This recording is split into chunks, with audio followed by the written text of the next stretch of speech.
पार्थाय प्रतिबोधितां भगवता नारायणेन स्वयं व्यासेन ग्रथितां पुराणमुनिना मध्ये महाभारतम्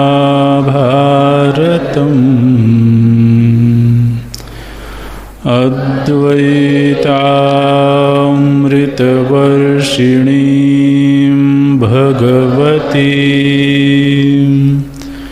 अष्टादशाध्यायिनीम्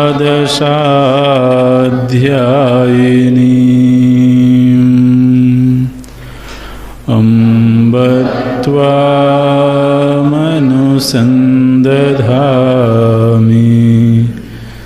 भगवद्गीते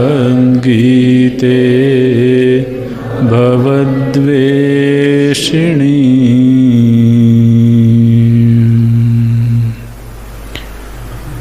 नमोऽस्तु ते व्यास विशालबुद्धे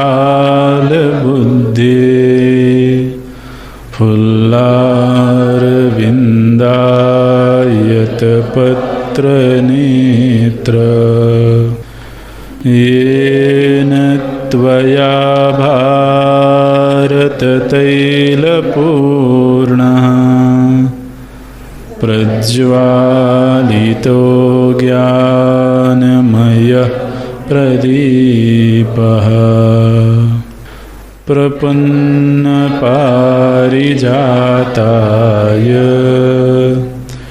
स्तोत्रवेत्रैकपाणये ज्ञानमुद्राय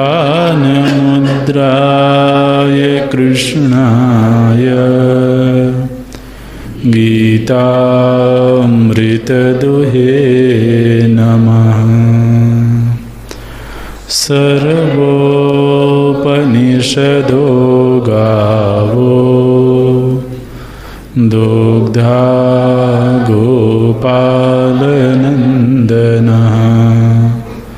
पार्थो वत्सः सुधीर्भोक्ता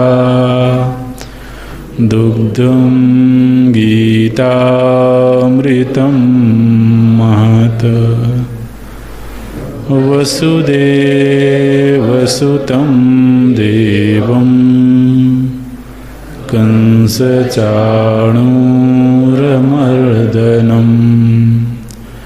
देवकी परमानन्दं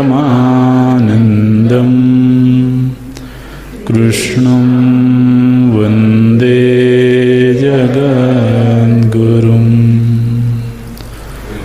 कृष्णं वन्दे जगद्गुरुं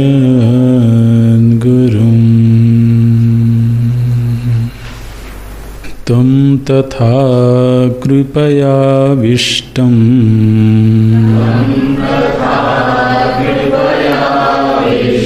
अश्रुपूर्णाकुलेक्षणम्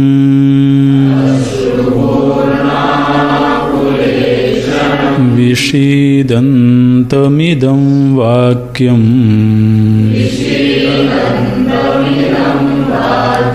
उवाच मधुसूदनः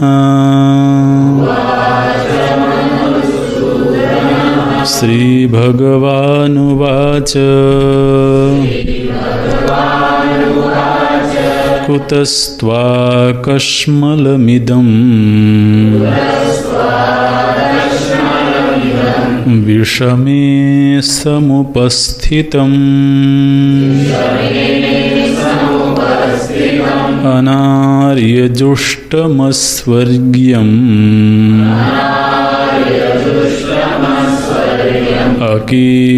अकीर्तिकरमर्जुन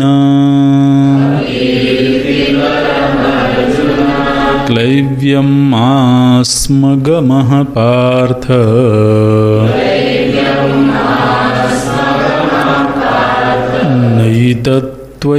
नैतत्त्वय्युपपद्यते क्षुद्रं हृदयदौर्बल्यम् त्यक्त्वोत्तिष्ठ परं तप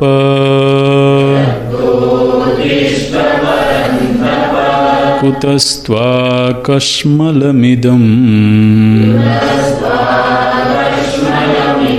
विषमे समुपस्थितम् अनार्यजुष्टमस्वर्ग्यम्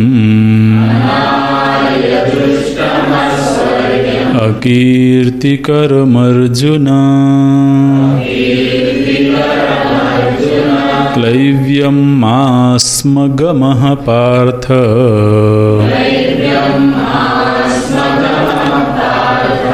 नैतत्त्वय्युपपद्यते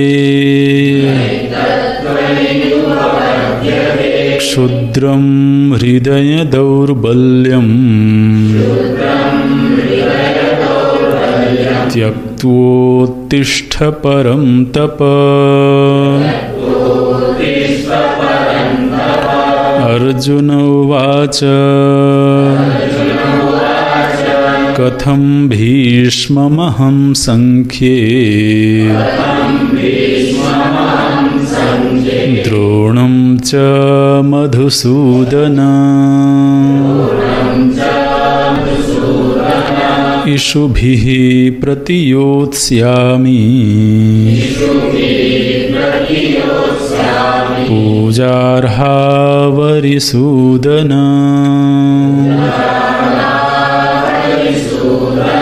गुरून् हत्वा हि महानुभावान्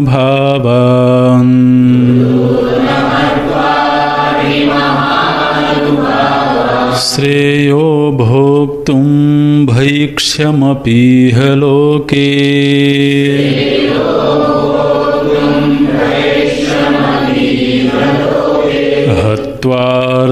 हत्वार्थकामांस्तु गुरूनिहैव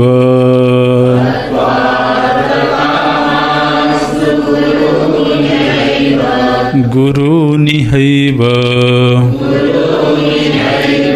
भुञ्जीय भोगान् रुधिरप्रदिग्धान्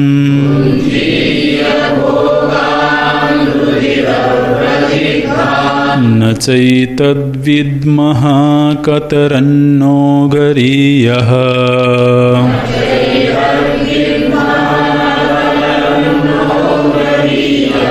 यद्वा जयेम यदि वा नो जयेयुः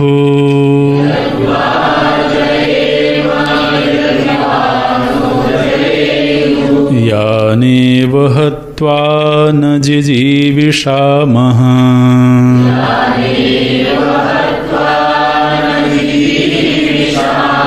तेव स्थिताः प्रमुखे धार्तराष्ट्राः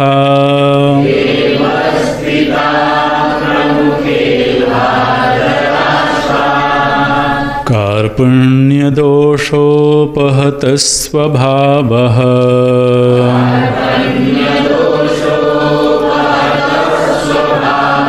पृच्छामि पश्यामि त्वां धर्मसम्मूढचेताः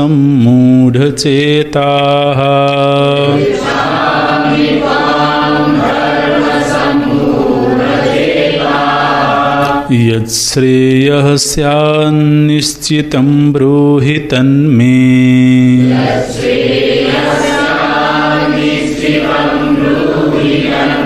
शिष्यस्तेऽहं शाधि मां त्वां प्रपन्नम्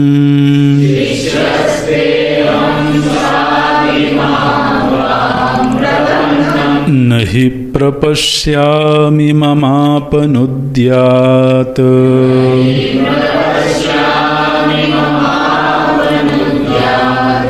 यच्छोकमुच्छोषणमिन्द्रियाणाम्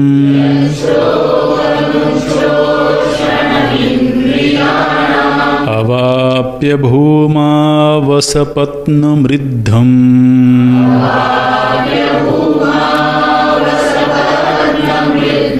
राज्यं सुराणामपि चाधिपत्यम्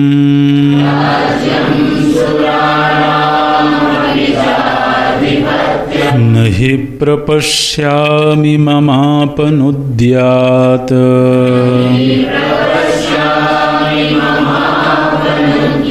यच्छोकमुच्छोषणमिन्द्रियाणाम्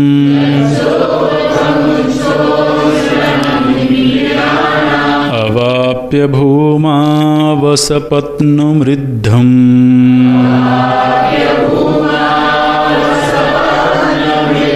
राज्यं सुराणामपि चाधिपत्यम्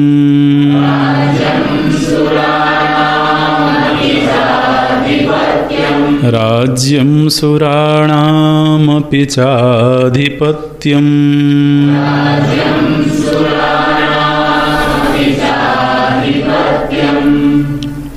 प्रभु जी ने अर्जुन की दशा का जिस तरह से विश्लेषण किया वो बहुत शोभन स्थिति नहीं है। हमने अर्जुन के मन में जो स्नेह, अपने परिजनों के प्रति जो आदर, प्रेम, स्नेह की धारा बहती है, उसको भगवान बहुत उदात्त विचार के रूप में नहीं देखते हैं। हालांकि संजय की टिप्पणी तो ऐसा लगता है कि जैसे वो उदात्त भाव से भरे हुए हैं। बोलते हैं कृपया आविष्टम, वो कृपा के भाव में उनका चित्त आविष्ट है। ये संजय की टिप्पणी है, किंतु इसी भाव को लेकर के भगवान की टिप्पणी है कश्मलम इदम। यह क्या है? बोले यह चित्त का एक विकार है, चित्त की मलिनता है। और थोड़ा सा आश्चर्यजनक शब्द का प्रयोग करते हैं भगवान, कुतः, क्योंकि अर्जुन का जिस तरह का व्यक्तित्व है, उस व्यक्तित्व में और ख़ासतौर से जब युद्ध के लिए युद्ध भूमि सज गई है, शंखनाद हो गया है, ऐसा अर्जुन के साथ पहले कभी नहीं हुआ है। और अर्जुन का ऐसा शौर्य से भरा हुआ व्यक्तित्व है कि जहाँ कदाचित स्वयं के पराजित होने की संभावना दिखी, वहाँ भी अर्जुन वो युद्ध से विरत नहीं हुए।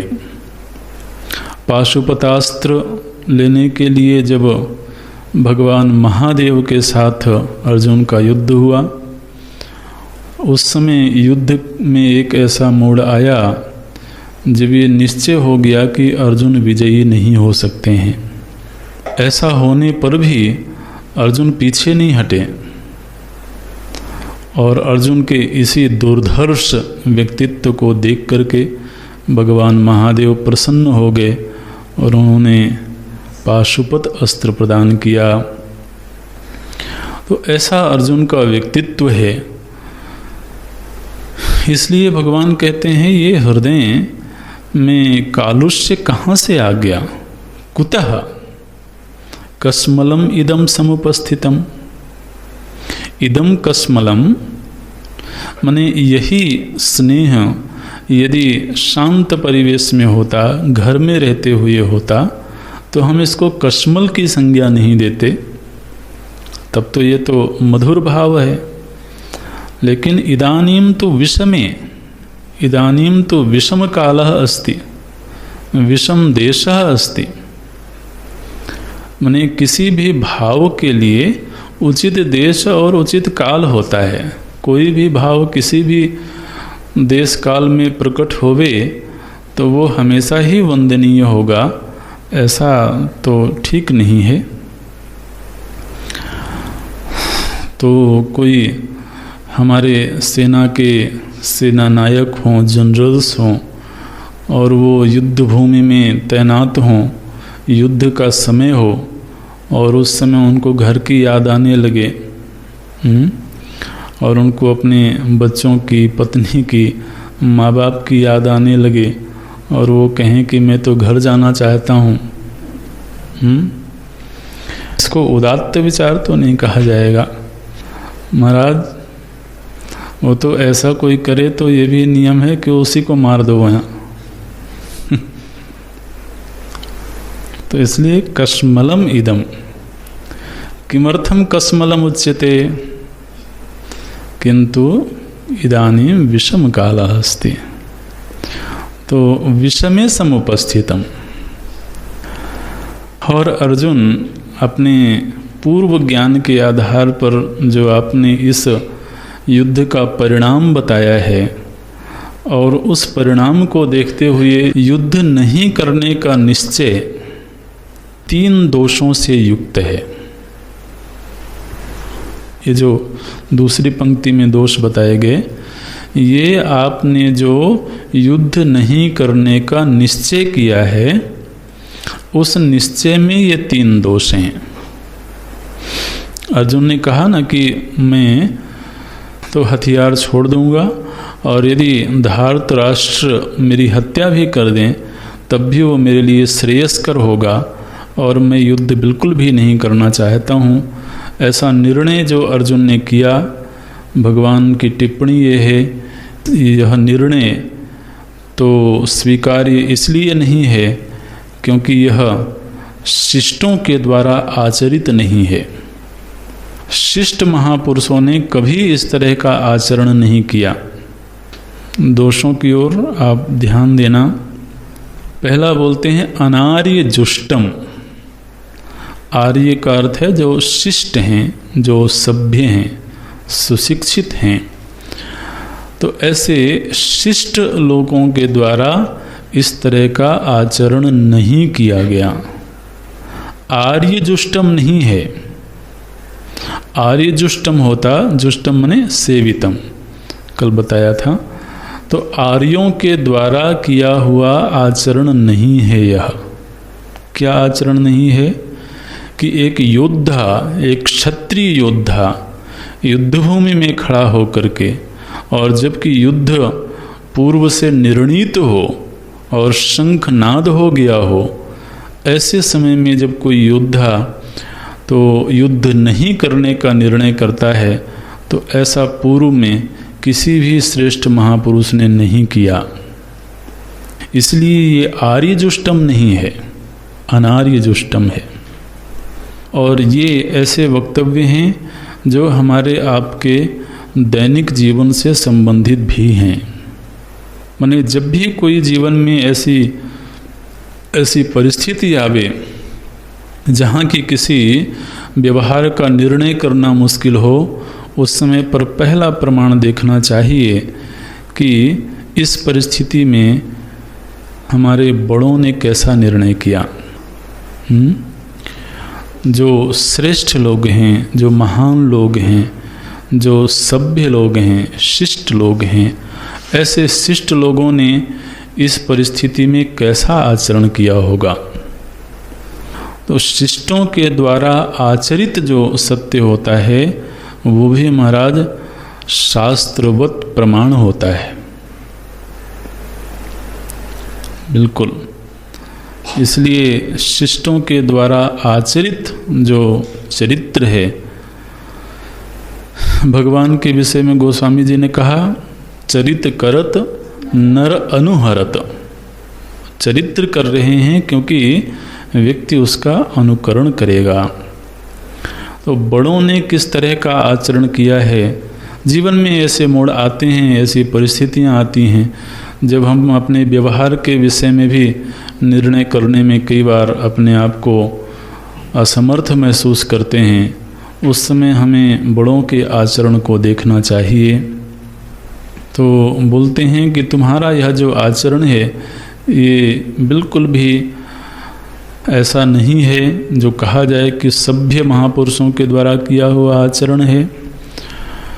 दूसरा जो प्रमाण बनता है कि आप जो भी निर्णय करने जा रहे हैं, जो भी व्यवहार करने जा रहे हैं, उस व्यवहार का परिणाम किस गति में होगा। क्या बोलते हैं, अस्वर्ग्यम। ने अर्जुन, आप यदि युद्ध से पलायन कर जाओगे और पलायन नहीं भी करो लेकिन निःशस्त्र होकर के खड़े रहोगे और मार दिए जाओगे तो तुम्हें स्वर्ग की प्राप्ति नहीं होगी। युद्ध भूमि में योद्धा को स्वर्ग की प्राप्ति होती है, लेकिन जब लड़ते हुए उसे मृत्यु प्राप्त हो।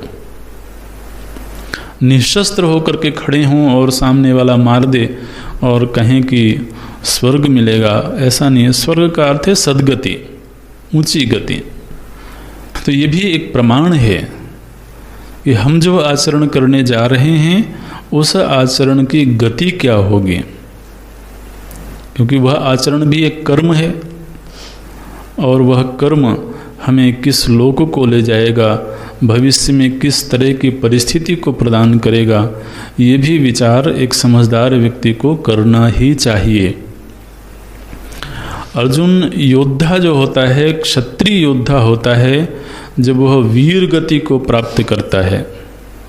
देखिए इसका विज्ञान क्या है कि जिस समय पर योद्धा युद्धभूमि में लड़ रहा होता है उस समय पर उसके चित्त में ऊर्जस्विता होती है, उस समय उसके व्यक्तित्व में तेजस्विता होती है। तो उसके चित्त में मुख्य रूप से तो रजोगुण की प्रधानता होती है, लेकिन वह रजोगुण सत्वगुण से संपुटित होता है। क्यों सत्वगुण से संपुटित होता है? क्योंकि वह अच्छे कार्य के लिए युद्ध कर रहा होता है। तो मैं सत्कर्म कर रहा हूँ, ये भाव उसके मन में रहता है। इसलिए चित्त का जैसा रूप होता है उस समय पर, तदनुरूप ही उसे आगे की गति प्राप्त होती है। इसलिए हमारे सभी शास्त्रों में ये बात कही गई कि योद्धा जब वीर गति को प्राप्त होता है तो उसकी सद्गति होती है। तो बोलते हैं अस्वर्ग्यम, यानी वर्तमान में आचरण करते हुए तो तुम्हारा आचरण अनुकरणीय नहीं है, माने भविष्य में लोग क्या चर्चा करेंगे। ये देखो एक अर्जुन था जो महान योद्धा था, लेकिन अंत में उसका आचरण अनुकरणीय नहीं रहा। तुम तो श्रेष्ठ पुरुष हो, तुम्हें देख करके तो लोग युद्ध कला सीखते हैं, तुम्हें अपना आदर्श मानते हैं। इसलिए ये अनार्य जुष्टम है, अस्वर्ग्यम है। अच्छा, मानो कि अर्जुन ये कहें कि भगवान कोई नहीं, बड़ों ने आचरण नहीं किया, मैं कर रहा हूँ और स्वर्ग की भी मुझे चिंता नहीं है, लेकिन कम से कम यदि मैं यह युद्ध नहीं करता हूँ और इतना बड़ा नरसंहार यदि बच जाता है, कुल धर्म जाति धर्म यदि बचे रहते हैं, तो कम से कम बाद में लोग ये तो प्रशंसा करेंगे कि अर्जुन ने सही समय में सही निर्णय लिया था। तो कम से कम इस बात की तो प्रशंसा करेंगे लोग कि अर्जुन ने इस युद्ध को बचा लिया, इतने बड़े नरसंहार को बचा लिया, कुल धर्म का नाश होने से बचा लिया, ऐसे लोग मेरा यश गाएंगे। बोले ये तुम्हारी भूल है, लोग तुम्हारा यश नहीं गाएंगे। क्या होगा? बोले अकीर्ति कर्म, यश नहीं होगा, अपयश होगा, अकीर्ति होगी। तो जो कीर्ति होती है ना समाज में, जो किसी का यश होता है, तो यश भी महाराज अच्छे पने का प्रमाण है। बिल्कुल। यश जो है वो पैसे से थोड़ी खरीदा जाता है। यश होना किसी का ये बुरी बात नहीं है। यश भी किसी के अच्छे व्यक्तित्व का, किसी उदात्त व्यक्तित्व का प्रमाण है। यश माने क्या होता है? तो हमारा कोई ऐसा व्यक्तित्व हो, व्यक्तित्व का कोई ऐसा पक्ष हो जो दूसरों को प्रभावित करे और दूसरों के मन में ये वृत्ति जगावे कि देखो ऐसा होना चाहिए।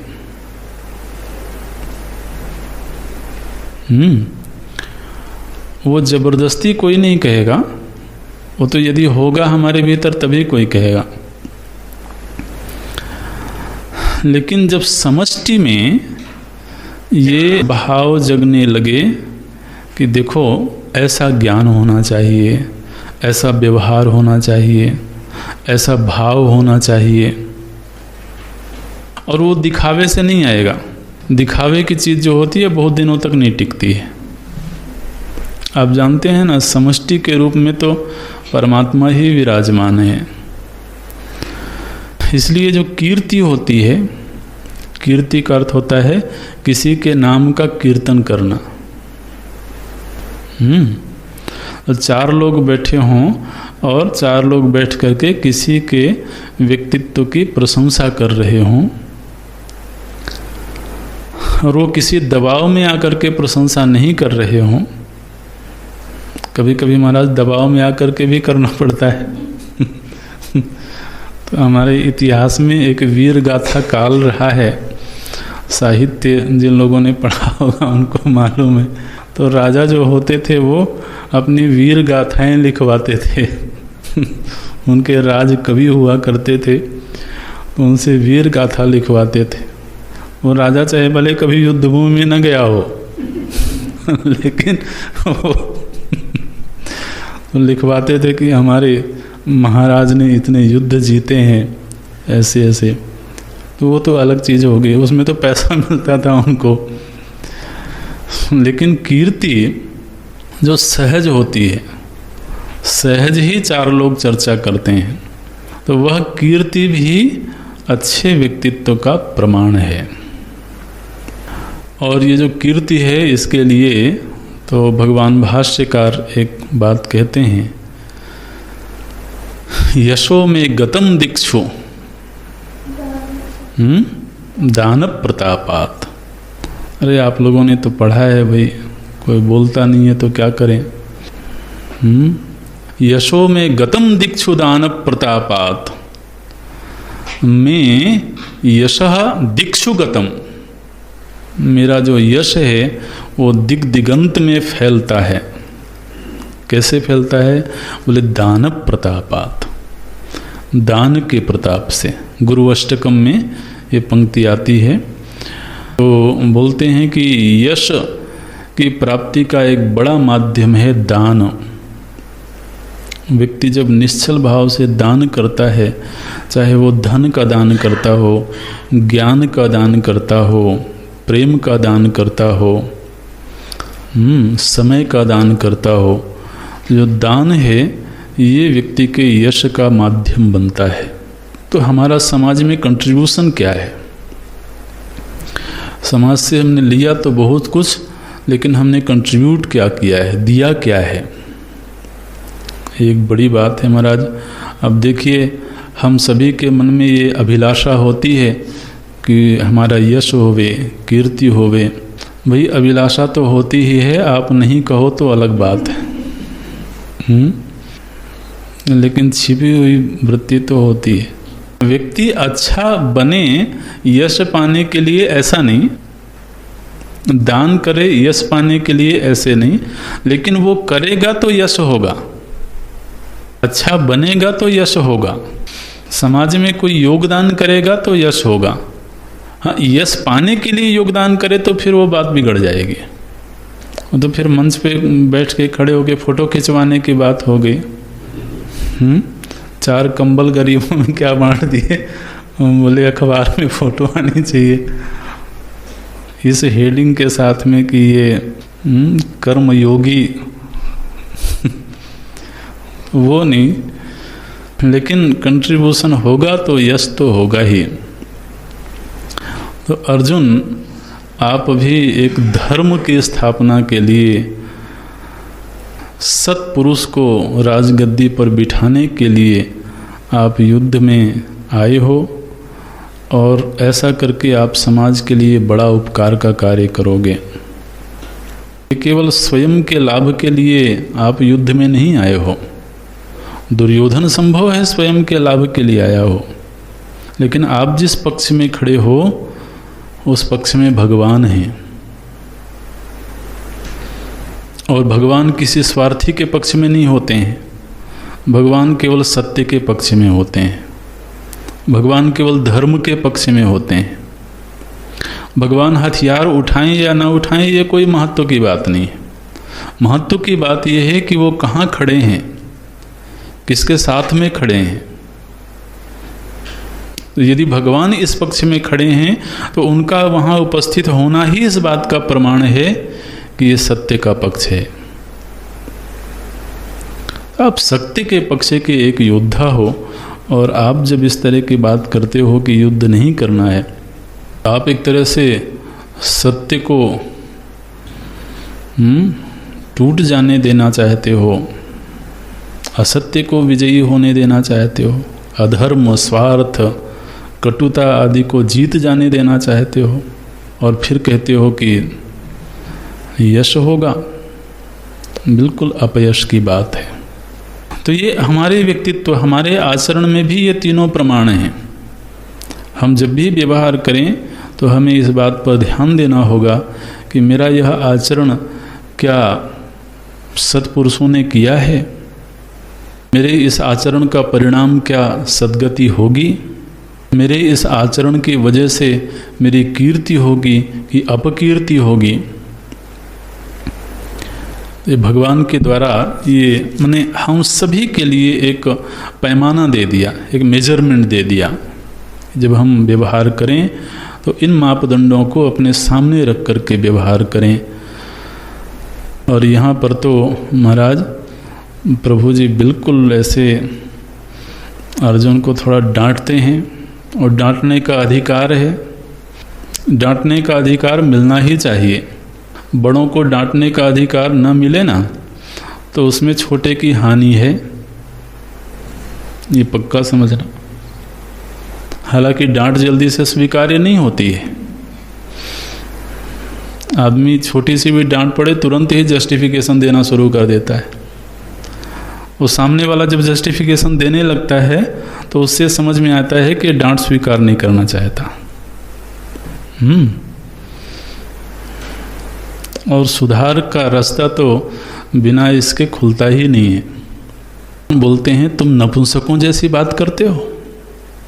क्लैव्य मास्मगमः पार्थ, क्लैव्य का अर्थ होता है नपुंसकता। हे पार्थ, वो शब्द देखना, बोलते हैं हे पार्थ क्लैव्य मास्मगमः, मां माने मत जाओ, क्लीवता की ओर, नपुंसकता की ओर मत जाओ। तुम जिस तरह की बात तुम कह रहे हो ऐसा लगता है जैसे कि तुम्हारे अंदर की जो वीर वृत्ति है वो कहीं छिप गई है, वो पराभूत हो गई है। क्लैव्यम मास्मगमः पार्थ, ऐसा सार्थक संबोधन प्रभु जी ने दिया है। तुम तो पार्थ हो। पार्थ का मतलब है तुम पृथा पुत्र हो। और प्रथा माता कुंती को जो पुत्र प्राप्त हुए हैं वो देवताओं के अनुग्रह से प्राप्त हुए हैं। तो देवताओं के अनुग्रह से तुम्हारा जन्म हुआ है, तो तुम तो जन्म से ही तेजस्वी हो। जन्म से ही तुम्हारे अंदर तेज है, शौर्य है, क्योंकि तुम देवताओं का अंश हो। और ऐसे देवांश होकर के भी जब तुम इस तरह पलायन की बात करते हो, ये तो नपुंसकता की बात है। क्लैव्यम मास्म गमः पार्थ एतत् त्वयि न उपपद्यते। इस शब्द का विच्छेद अच्छे से करना। नई तत्त्वयुपपद्यते, इसका विच्छेद कैसे होगा? एतत् त्वयि न उपपद्यते। न एतत् त्वयि उपपद्यते, 4 शब्द बने। न एतत्, नैतत् बना, नैतत् में से न एतत्, फिर त्वयि, न एतत् त्वयि उपपद्यते। ये तो शब्द का विच्छेद हो गया। अब इसका अन्वय करेंगे तो एतत् त्वयि न उपपद्यते। यह जो आचरण है यह तुम्हारे भीतर शोभा नहीं देता है। इस शब्द का अर्थ क्या हुआ? ऐसा आचरण तुम्हारे जैसे व्यक्ति के भीतर तो ठीक नहीं लगता, उचित नहीं लगता है। एतत् माने जो निर्णय तुमने किया है, युद्ध नहीं करने का जो निर्णय किया है, एतत् त्वयि माने तुम्हारे भीतर न उपपद्यते, तुम्हारे भीतर यह आचरण बिल्कुल भी शोभायमान नहीं होता है। यदि तो तुम्हारा व्यक्तित्व पहले से ही पलायनवादी व्यक्तित्व रहा होता तो कोई बात नहीं थी, लेकिन अब तक का तुम्हारा जैसा व्यक्तित्व था उसमें यह निर्णय बिल्कुल भी फबता नहीं है, उचित नहीं मालूम पड़ता है। इसलिए तुम नपुंसकता की ओर मत जाओ, नपुंसकता की बात मत करो। वैसे आपको मालूम है 1 वर्ष के लिए अर्जुन नपुंसक हो गए थे। तो अब वो 1 साल की बात थी, वो बात बीत गई है। अब पुनः वैसा आचरण मत करो। तो इसलिए बोलते हैं क्लैव्यम मास्म गमः पार्थ एतत् त्वयि न उपपद्यते। ये तो क्या है? बोले हृदय की दुर्बलता है, और हृदय की भी क्षुद्र दुर्बलता है। हृदय दौर्बल्यम, ये जो स्नेह की धारा बहने लगी ना, उसी की ओर भगवान अभी संकेत करते हैं कि जो स्नेह भाव का प्रवाह हुआ है ये तो हृदय की दुर्बलता है, हृदय की कमजोरी है। और हृदय की कमजोरी के लिए ही एक और विशेषण दिया प्रभु जी ने, क्षुद्रम। यह भी कोई कमजोरी ऐसी नहीं है जिसको त्यागने में तुम्हें कोई कठिनाई होवे, बड़ी छोटी सी कमजोरी है। क्षुद्रम हृदय दौर्बल्यम, ये हृदय की छोटी सी दुर्बलता है। इस कमजोरी को छोड़ करके त्यक्त्वा उत्तिष्ठ परम तप, हे परम तप, तुम तो वो व्यक्ति हो परांतापयति इति। परम तप का अर्थ क्या होता है? जिसका नाम सुनकर के शत्रुओं के हृदय दहल जाते हैं। परां शत्रुं तापयति इति परम तप। और तुम्हारा नाम ही ऐसा प्रभावशाली है, बोलते हैं तुम तो परम तप हो और अभी ऐसी बातें करते हो। ये हृदय की दुर्बलता है, क्षुद्रता है। देखिए क्षुद्रता किस तरह से है, तो जो परिजनों के प्रति स्नेह है ना, यह स्नेह यदि किसी के धर्माचरण में बाधक बने, कर्तव्य का पालन करते समय यदि किसी भी प्रकार का स्नेह बाधक बनता हो तो वह स्नेह क्षुद्र ही कहलाएगा। ऐसे जब स्नेह कुछ लोगों तक ही हमें सीमित कर दे, हम तो चले थे बड़े व्यापक स्तर पर कोई काम करने के लिए, और कोई ऐसा स्नेहास्पद विषय सामने आ गया कि उस बड़े कार्य को तो हमने छोड़ दिया। कोई राजनेता है, कोई अधिकारी है, तो उसके सामने एक बड़ा कर्तव्य है, उसके सामने देश है, प्रदेश है, एक समाज है, और उस समाज के कर्तव्य की बलि दे करके जब केवल वह परिजनों के लिए काम करने लगे, केवल पुत्र पत्नी आदि के लिए काम करने लगे, तो पुत्र के प्रति स्नेह बुरा नहीं है, पत्नी के प्रति स्नेह बुरा नहीं है, लेकिन हाँ वो बुरा तब हो जाता है जब वह बड़े कार्य से उसको रोक दे। तो वो हृदय की क्षुद्रता है। और वास्तव में तो स्नेह तभी मंगलमयी है जब वह उसके विकास में हेतु बने, के उत्थान में हेतु बने। उस स्नेह की कोई कीमत नहीं है जो उसके पतन का कारण बन जाए, जो उसके अमर्यादित आचरण का कारण बन जाए, जो कर्तव्य से पलायन कर जाने का माध्यम बन जाए। ऐसा स्नेह तो क्षुद्र ही है। स्नेह प्रेम अपने आप में बहुत उदात्त वृत्ति है, लेकिन उसकी उदात्तता तभी है जब वह उसके विकास का हेतु बने। तो बोलते हैं ये जो अभी मधुर भाव है तुम्हारे भीतर, ये बिल्कुल भी तुम्हें कर्तव्य परायण नहीं बना रहे हैं, बल्कि कर्तव्य विमुख बना रहे हैं। इसलिए ये हृदय की दुर्बलता है। इस हृदय की दुर्बलता को त्याग करके उत्तिष्ठ परम तप। हे अर्जुन, तुम उठो, खड़े हो जाओ। तो ये भगवान का अर्जुन के प्रति प्रथम एक तरह से आप कहें उपचार है, जिसमें उपदेश भी है। और आप जानते हैं जब कोई समझदार व्यक्ति होता है ना, तो सांकेतिक रूप से उपदेश किया हुआ भी उपदेश पर्याप्त होता है। कोई बहुत विचार करने में समर्थ नहीं है तो उसको सुनाओ दुनिया भर की कथाएं, तब शायद कुछ समझ में आए तो आए। कोई समझदार विचारवान व्यक्ति है तो उसको तो ये 3 बातें ही कहना पर्याप्त है। अनार्य जुष्टम, अस्वर्ग्यम, अकीर्तिकरम। तो इतनी ही समझ पर्याप्त है। और चूंकि भगवान का वहाँ पर अधिकार है, इसलिए वो थोड़ा सा तो झिड़की भी दे सकते हैं, सिर्फ इसलिए कि वो जो कहीं स्नेह की धारा की वजह से अंग शिथिल हो गए हैं, तो उसमें फिर से ऊर्जा का संचार हो जाए। इसलिए प्रभु जी ने कहा कि जिस वृत्ति को अभी तुम बड़ी मधुर वृत्ति मानते हो, मेरी दृष्टि में वो क्षुद्र वृत्ति है, वो हृदय की कमजोरी है, हृदय की दुर्बलता है। क्षुद्रम हृदय दौर्बल्यम त्यक्त्वा उत्तिष्ठ परम तप। अर्जुन सुनते हैं, लेकिन ऐसा लगता है कि अर्जुन के विचारों में भगवान की इस डांट का कोई प्रभाव नहीं पड़ा। प्रभु जी ने तो उपचार तो किया, लेकिन अर्जुन भी कोई ना समझ तो है नहीं।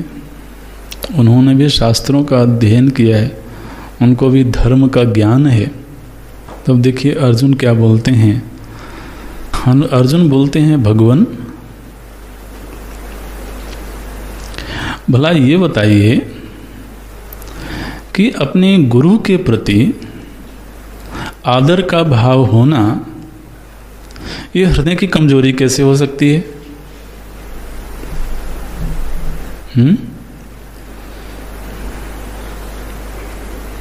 आपने कहा हृदय दौर्बल्यम, आपने कहा क्लैव्यम, आपने कहा क्षुद्रम। हमारे धर्मशास्त्रों ने तो हमें यही पढ़ाया है, यही सिखाया है कि बड़ों के प्रति आदर का भाव होना चाहिए, बड़ों के प्रति सम्मान का भाव होना चाहिए। ध्यान रखें, भगवान के वचनों को अर्जुन अस्वीकार नहीं कर रहे हैं, ठीक है ना। वचनों के प्रति अस्वीकृति नहीं है, लेकिन वो वचन अभी पूरी तरह से समझ में नहीं आ रहे हैं,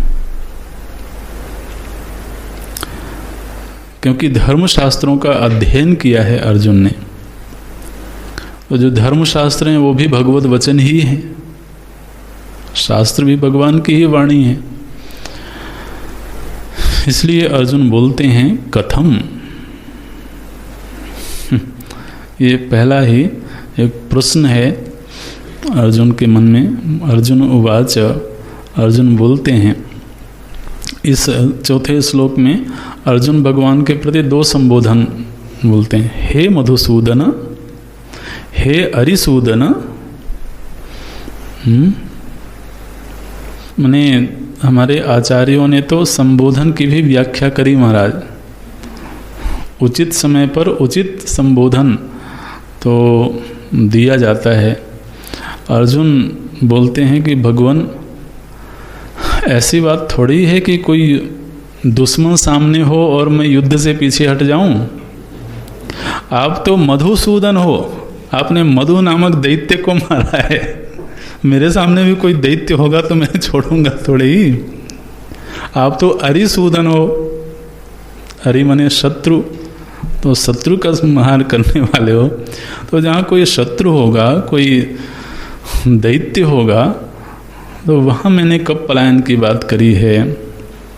इसलिए हे मधुसूदन, हे अरिसूदन, पूजा रहो। आप अन्वय पहले देख लेना, ये तो दो संबोधन विभक्ति में है। हे मधुसूदन, हे अरिसूदन, पूजा रहो भीष्मं द्रोणं च, अहम संख्ये कथम इषुभिः प्रतियोत्स्यामि। ये शब्दों को फिर से खोजना। हे मधुसूदन, हे अरिसूदन, पूजारहौ भीष्मं द्रोणं च। शब्द मिल रहे हैं। पूजारहौ भीष्मं द्रोणं च, अहम संख्ये इषुभिः प्रति कथम योत्स्यामि। एक कथम शब्द योत्स्यामि के साथ जाके जुड़ेगा। अब ज़्यादा वक्त नहीं देंगे। तो बोलते हैं कि हे अरिसूदन, हे मधुसूदन, पूजारहौ भीष्मं द्रोणं च। भीष्म पितामह और द्रोणाचार्य जी, ये दोनों के दोनों महापुरुष कैसे हैं? बोले पूजारहौ, ये पूजा के योग्य हैं। ये पूजारहौ, ये द्वितीया में है, द्विवचन में है, और ये दोनों महापुरुषों के लिए। अर्ह का अर्थ होता है योग्य। तो पूजा के योग्य हैं। कौन पूजा के योग्य हैं? भीष्मं द्रोणं च। भीष्म पितामह और द्रोणाचार्य जी दोनों तो भगवान पूजा के योग्य हैं। मेरा कर्तव्य, मेरा धर्म तो ये है कि मैं इनके पाद प्रक्षालन करूं, मैं इनके चरण सेवा करूं, मैं इनके चरणों में अपना नतमस्तक होऊं। तो ये तो भगवान पूजा के योग्य हैं। और आप कह रहे हो कि संख्ये, संख्य माने युद्धे, युद्ध भूमि में, युद्ध स्थल पर इषुभिः प्रतियोत्स्यामि। इषुभिः माने तीरों के द्वारा,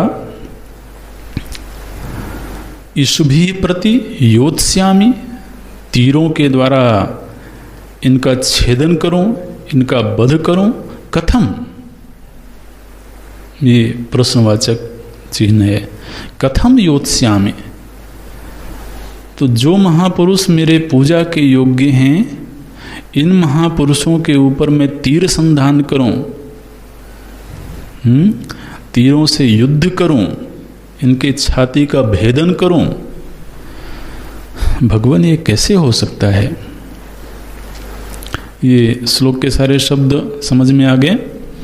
हे मधुसूदन, हे अरिसूदन, पूजारहौ भीष्मं द्रोणं च। ये भीष्म और द्रोणाचार्य जी ये तो मेरे पूजा के योग्य हैं, मेरी वंदना के योग्य हैं। और संख्ये इशुभि प्रति कथम योत्स्यामि, मैं तीरों के द्वारा इनका वध कैसे करूं, इनसे युद्ध कैसे करूं। तो ये अर्जुन का महाराज मने शास्त्रीय विचार है, और वो विचार बिल्कुल अपनी जगह ठीक है, उचित ही है।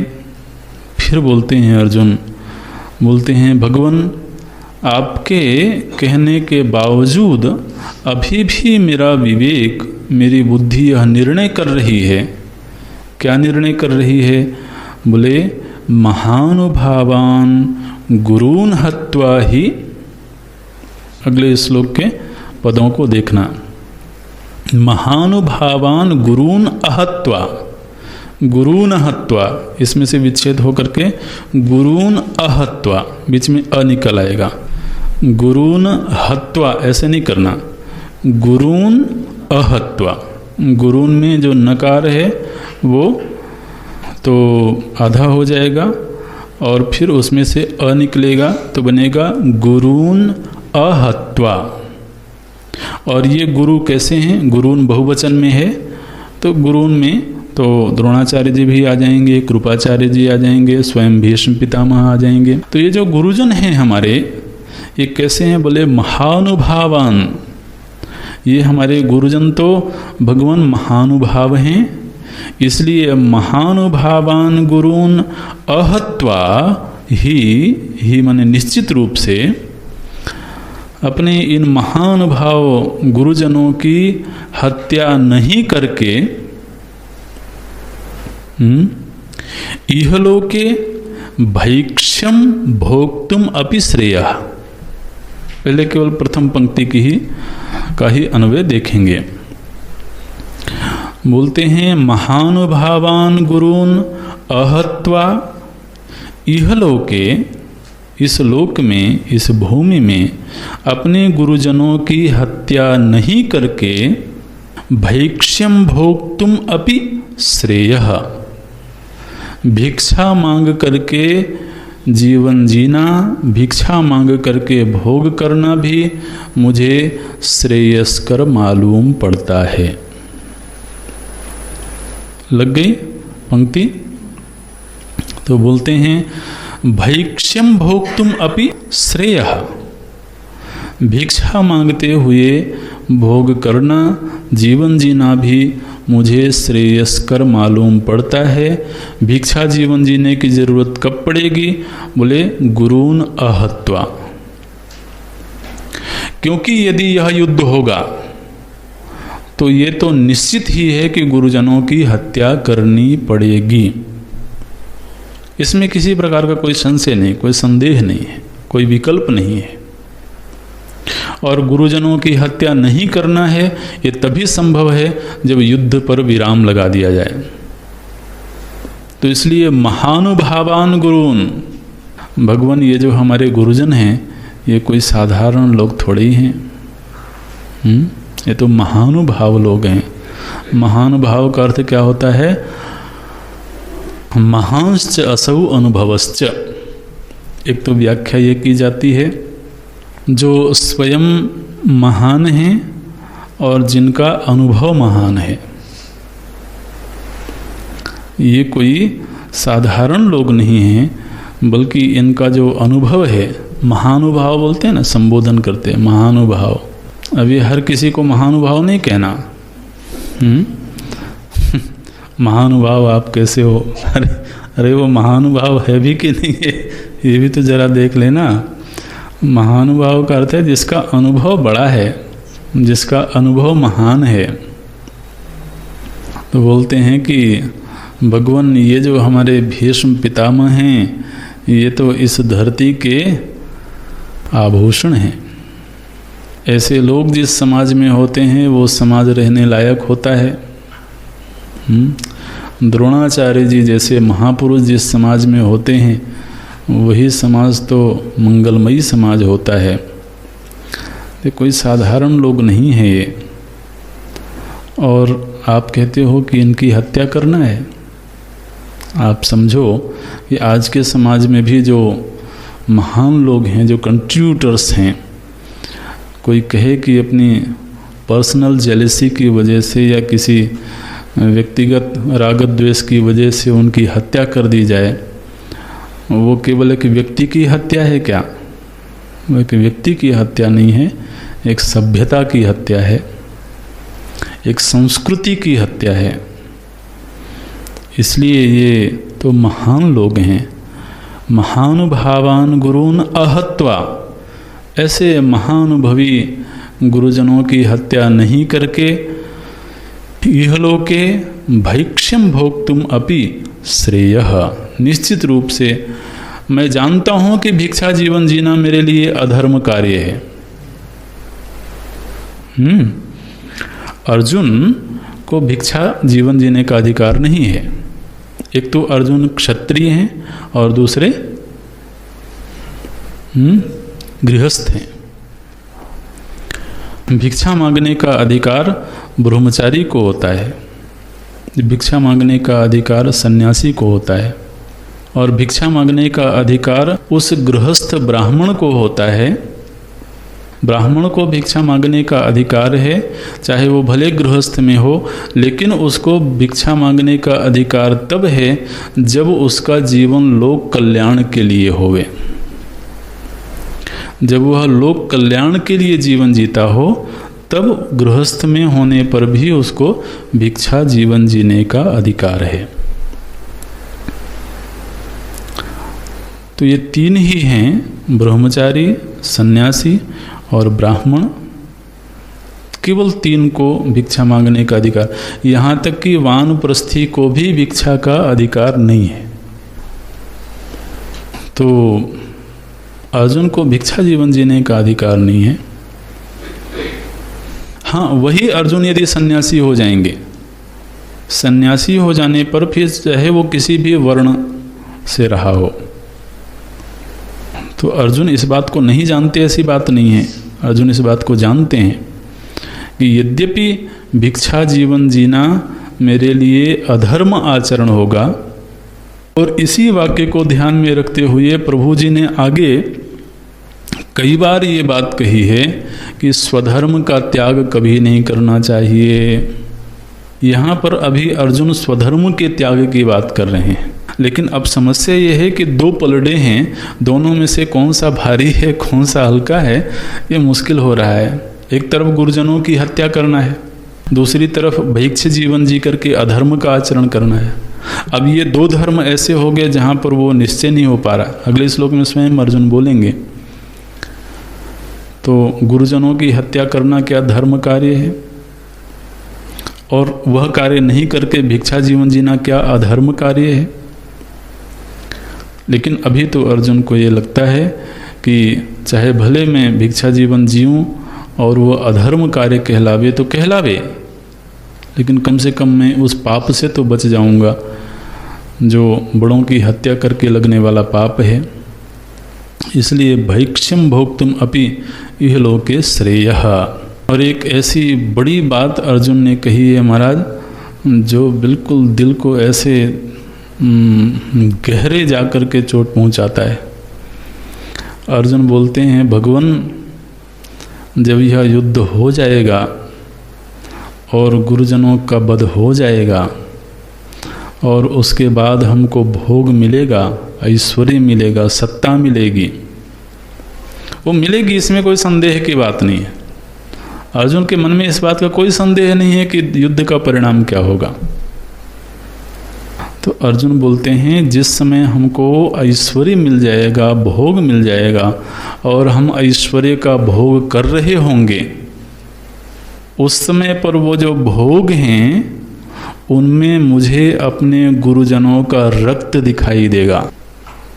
ये बोलते हैं वो जो भोग होंगे वो गुरुजनों के रक्त से सने हुए मालूम पड़ेंगे, क्योंकि गुरुजनों के हत्या की कीमत पर हमें वो ऐश्वर्य मिलेगा।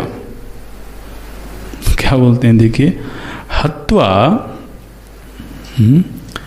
पहले क्या था, अहत्वा, पहली पंक्ति में था अहत्वा भैक्ष्यम अपि श्रेयः, वध नहीं करके हमको भिक्षा जीवन जीने पड़ेगा, वो मुझे ठीक लगता है। लेकिन दूसरी पंक्ति में बोलते हैं गुरून हत्वा, गुरून शब्द इसमें भी आया है, गुरून हत्वा इहैव, और इसी धरती पर, इसी लोक में गुरुजनों की हत्या करके जब रुधिर प्रदिग्धान भोगान भुंजीय, भोगान भुंजीय, जब हम भोगों का भोग करेंगे, मैंने कोई अर्जुन से कहे कि अर्जुन तुम युद्ध से पलायन क्यों करना चाहते हो, साम्राज्य श्री तुम्हारी प्रतीक्षा कर रही है,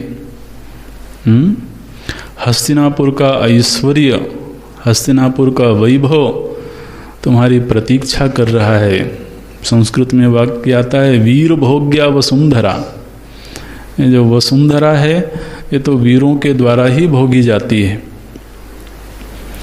इसलिए तो वह जो हस्तिनापुर का साम्राज्य है, जो सुख है, वैभव है, वो तो तुम्हारी प्रतीक्षा कर रहा है।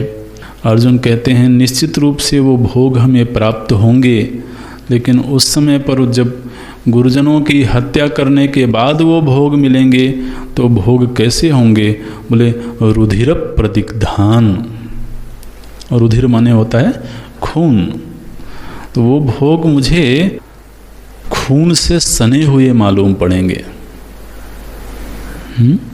रुधिर प्रदिग्धान भोगान भुंजीय, और वो कैसे भोग होंगे, बोले अर्थ कामान, अर्थ कामान शुरू में आया है, हत्वा अर्थ कामान तु, ऐसे विच्छेद करेंगे, हत्वा अर्थ कामान तु गुरून इहैव भुंजीय भोगान रुधिर प्रदिग्धान। तब इसमें अन्वय कैसे करेंगे कि गुरून हत्वा, गुरुजनों की हत्या करके, इहैव रुधिर प्रदिग्धान अर्थ कामान भोगान भुंजीय, कैसे भोग होंगे, बोले अर्थ रूप होंगे और काम रूप होंगे। यहाँ पर धर्म और मोक्ष का नाम नहीं लिया गया, पुरुषार्थ जो चार होते हैं उनमें से केवल अर्थ और काम। तो ऐश्वर्य दो रूपों में ही सामने आएगा, या तो अर्थ के रूप में आएगा, धन के रूप में आएगा, और या तो काम के रूप में आएगा, सुख के रूप में, विलास के रूप में। तो धन के रूप में और विलास के रूप में जो हमें भोग प्राप्त होंगे, वो भोग कैसे होंगे, बोले भगवान वो मुझे खून से सने हुए मालूम पड़ेंगे। अब ये तो महाराज इतनी बड़ी बात अर्जुन ने कह दी है, बिल्कुल जबरदस्त बात कही है। इसलिए भगवान, अब फिर से ऊपर की पंक्ति में जाएंगे, इसलिए मुझे लगता है कि गुरून आहत्वा इहलोके भैक्ष्यम भोक्तुम अपि श्रेया, माने अर्जुन जैसा व्यक्ति ये बात बिल्कुल कहता है, जो भीष्म पितामह का दुलारा है, जो द्रोणाचार्य जी के गौरव का हेतु है, तो उसको तो ये तो पीड़ा होती है ना कि इनके चले जाने पर जो हमें ऐश्वर्य मिलेगा, उस ऐश्वर्य, उस भोग की कीमत क्या है। और ऐसा हुआ भी। तो युद्ध, इसलिए युद्ध को तो घोर कहा जाता है। ऐसा हुआ भी, जब युद्ध संपन्न हो गया तो महाराज कोई भी इस निर्णय से प्रसन्न नहीं दिखा, लेकिन अब धर्म युद्ध था तो करना पड़ा। महाराज युधिष्ठिर को बड़ी पीड़ा हुई। ऐसा प्रसंग आता है कि युद्ध संपन्न हो जाने के बाद में महाराज युधिष्ठिर कई दिनों तक किसी से मिले ही नहीं, ऐसी आत्मग्लानि से भर गए, ऐसी पीड़ा हुई उनको। तो इसलिए बोलते हैं रुधिर प्रदिग्धान भोगान भुंजी, हम उस समय पर रक्त से सने हुए भोगों को भोग रहे होंगे। और ऐसे बोलते बोलते अर्जुन की बुद्धि अब इस मोड़ पर पहुंची जहां उनको लगने लगा कि शायद मैं किसी निर्णायक भूमिका में नहीं पहुंच पा रहा हूं। देखिए अगला श्लोक क्या बोलते हैं, भगवान अब मुझे ऐसा लगता है ये विचार से पलायन नहीं है, विचार बहुत किया गया, और विचार करते करते एक ऐसे सोपान पर पहुँचे हैं, एक ऐसे मोड़ पर पहुँचे हैं जहाँ अब अर्जुन को स्वयं के विवेक से ऐसा लगता है कि शायद मैं यथार्थ का निर्णय करने में अपने आप को असमर्थ पा रहा हूँ। तो क्या बोलते हैं, न च एतद् विद्मः,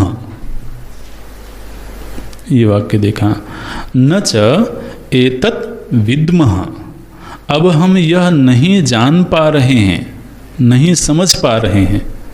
न विद्मः, एतद् न विद्मः, हम यह नहीं समझ पा रहे हैं।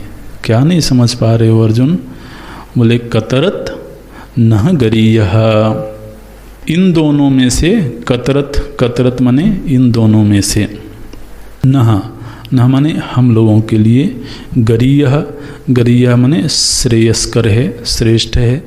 अब हमें ये समझ में नहीं आ रहा है कि इन दोनों में से क्या हमारे लिए गरीय है, श्रेष्ठ है। किन दोनों में से? ये शब्द अच्छे से देखना। अब दो विकल्प सामने खड़े हो रहे हैं। पहला विकल्प है यद्वा जयेम, या तो मैं इनके ऊपर विजय प्राप्त कर लूं, ये पहला विकल्प। यद्वा जयेम, यद्वा जयेम का अर्थ है कि या तो मैं इनके ऊपर विजयी हो जाऊं। अर्जुन को यह संदेह नहीं है कि मैं विजयी होऊंगा कि नहीं होऊंगा, ये निर्णय है कि निश्चित रूप से यदि मैं चाहूंगा तो मैं इन पर विजयी हो जाऊंगा। तो पहला विकल्प मेरे सामने ये है कि मैं इनके ऊपर विजय प्राप्त कर लूं, अथवा मैं निःशस्त्र होकर के बैठा रहूं और ये मुझे मार करके मेरे ऊपर विजयी हो जाएं। तो यद्वा जयेम, या तो मैं इनके ऊपर विजय प्राप्त करूं, और विजय प्राप्त करने का अर्थ है गुरुजनों की हत्या, अथवा यदि वा नो जयेयुः, अथवा न जयेयुः, या तो हमारे ऊपर विजय प्राप्त कर ली जाए। ऐसे बोलने का ढंग है, या तो हम विजय प्राप्त कर लें इनके ऊपर, और या तो हमारे ऊपर विजय प्राप्त कर ली जाए इनके द्वारा। अब इन दोनों में से कौन सा गरीय है? ये दोनों निर्णय अर्जुन के हाथ में है।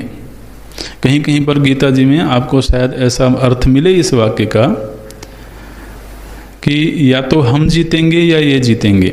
ऐसा विकल्प नहीं है अर्जुन के मन में, ऐसा कोई संदेह नहीं है कि इसका परिणाम क्या होगा, कि हम जीतेंगे कि ये जीतेंगे, ऐसा कोई संदेह नहीं है। अर्जुन को पक्का निर्णय है, यदि मैं संकल्प ले लेता हूँ तो मैं विजयी होऊंगा, और यदि मैं संकल्प ले लेता हूँ तो ये विजयी होंगे। ये दोनों ही संकल्प सिद्धि मेरे हाथ में है। अब मुझे ये समझ में नहीं आ रहा है कि इन दोनों में से कौन सा निर्णय श्रेयस्कर होगा। न च एतद् विद्मः कतरन्नः गरीयः यद्वा जयेम यदि वा नो जयेयुः। मानो कि प्रभु जी ने पूछा हो अर्जुन से कि अर्जुन, ये विकल्प तुम्हारे मन में खड़ा ही क्यों हो रहा है? तुम तो युद्ध में आए हो, युद्ध में कोई भी योद्धा जीतने के लिए ही आता है, सामने वाले को जिताने के लिए थोड़ी आता है। वो तो खुद जीतने के लिए ही आता है, विजयी होने के लिए ही आता है। ये तो एक ही विकल्प है कि तुम्हें जीतना है। अर्जुन बोलते हैं, भगवान ये विकल्प इसलिए खड़ा हुआ है क्योंकि मैं जिनके ऊपर विजय प्राप्त करना चाहता हूँ वास्तव में उनकी हत्या करने में मुझे कोई रुचि नहीं है। यानेव हत्वा न जिजीविषामः, जिनकी हत्या करके हम जीवित रहना पसंद नहीं करेंगे। ये बहुवचन में है।